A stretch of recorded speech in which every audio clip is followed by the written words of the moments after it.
In this part of the tutorial, we would like to deal with the actual implementation of app redirection.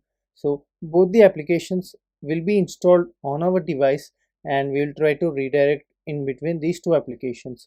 So in our previous part of the tutorial, we tried to create app. So that is the first application we try to create and also configure its manifest file.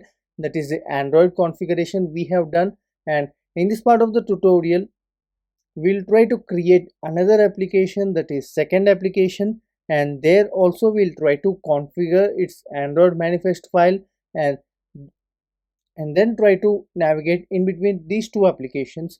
And the code for the tutorial till now I have provided in the description section below, and also this part of the tutorial also there are some code changes.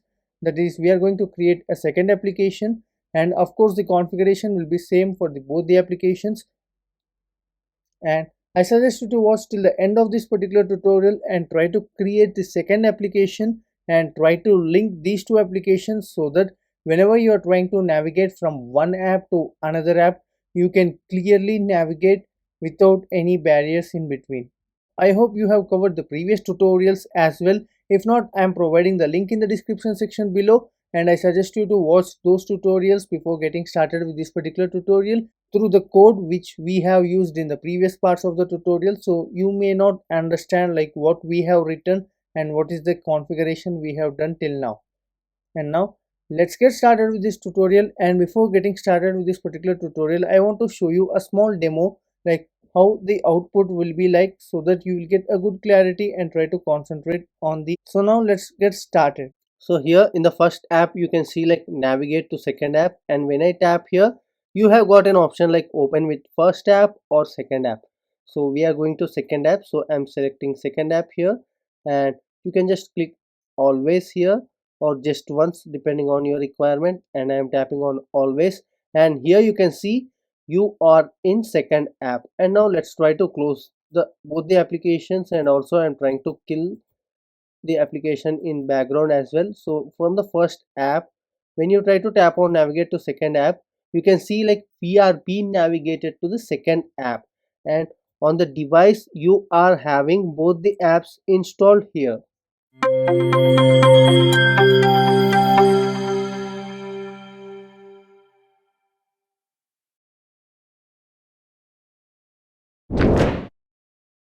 So here the schema specifies like amplifyabhi, and this will match with another application which we want to open. So if both the schemas are matching, then we are able to open the application, and if there is no match between both the schemas, then it's not possible to open the application.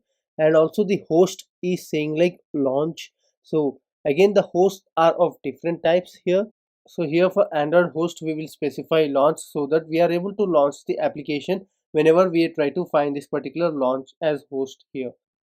So here that's it, we have specified the intent filter here. And now let us try to create the second application and try to configure the second application here. So I have already created a second app, and now let us try to add the basic coding here. So import material.dart, and in the coming tutorial I'm going to create a template so that we need not write everything again and again here. So we can just make use of the template and try to add the code.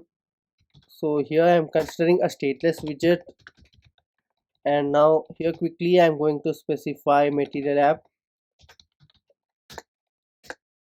So in this home I am specifying scaffold, and in scaffold I'm considering body here, and in center I want to specify a child text here. You are in second app. Okay, so this is what I just want to specify. And also you can make this like a constant here, and also you can add a app bar here quickly, app bar title here, text, and here you can specify second app. Okay, so if you're still getting an error here, you can try removing constant here. so it's not constant anymore, and you can make center as constant instead, and also the text widget over here. And now let's go to the Android manifest file here. So here in the Android manifest file, again the same configuration we need to do here. So like how we did in the first application, in the same way we need to do the configuration here. So I'm going to add the same configuration again here.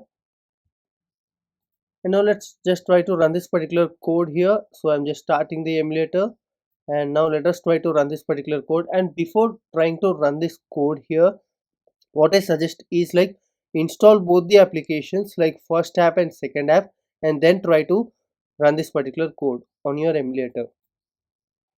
So here first app is already installed, and now we have made few changes. So I'm trying to uninstall it and try to reinstall it. So now let's try to run the first app, and also I will also install the second app now. So both the apps are running and will be installed one after the another. So here the first application is now being installed on the emulator, and this should add the necessary configurations what we have made in the manifest file. And also the second application is now installed. You can clearly see like both the splash screen appeared on the device. So here in the first app you can see like navigate to second app, and when I tap here you have got an option like open with first app or second app. So we are going to second app, so I'm selecting second app here, and you can just click always here or just once depending on your requirement, and I'm tapping on always, and here you can see you are in second app. And now let's try to close the both the applications, and also I'm trying to kill the application in background as well. So from the first app, when you try to tap on navigate to second app, you can see like we are being navigated to the second app, and on the device you are having both the apps installed here.